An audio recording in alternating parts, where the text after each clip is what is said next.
Hi, I'm Logan Barrett, historian at the National Civil War Naval Museum here in Columbus, Georgia. Today I'd like to talk to you about Carte de Visite.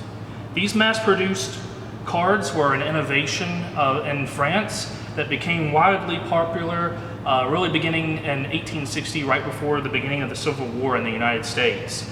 Famed photojournalist Matthew Brady became a big part of that development in popularity within the country.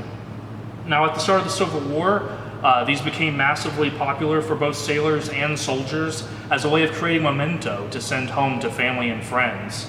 The cameras that created the Carte de Visite would have four tubes that they would create a quadrant duplicating the image 4 times, and then they could be hand cut to then distribute, these 4 copies to friends and family.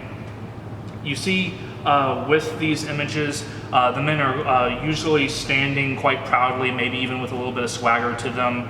And this is all to create this image of chivalry to reinforce, these men are off and very proud of their military career as they've gone off in this exciting adventure in the Civil War as they saw it. And we're sending these images home to their family and friends. Now, keep in mind for many of these men, this was the very first and potentially only image of them that was ever created in their lifetimes.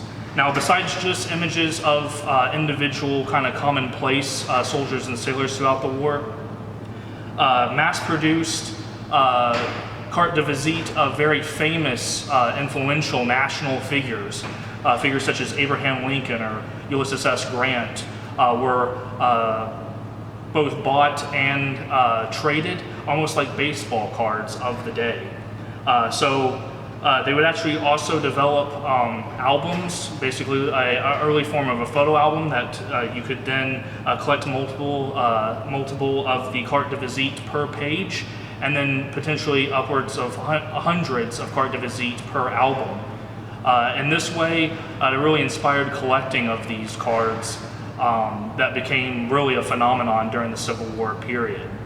Now, when you have someone in the home front that has an image of their son right next to an image like figures such as Abraham Lincoln, you're really reinforcing these personal stories being interconnected and interwoven with a national narrative. So Carte de Visite also fulfilled these everyday life experiences and becoming really a national story during the Civil War. The Carte de Visite really are indicative of the small figures of the Civil War. They really add humanity and individual personal stories into the large epic that was the war as a whole. I hope you've enjoyed this video. Please make sure to like and subscribe if you've enjoyed this content. And please follow the museum at portcolumbus.org.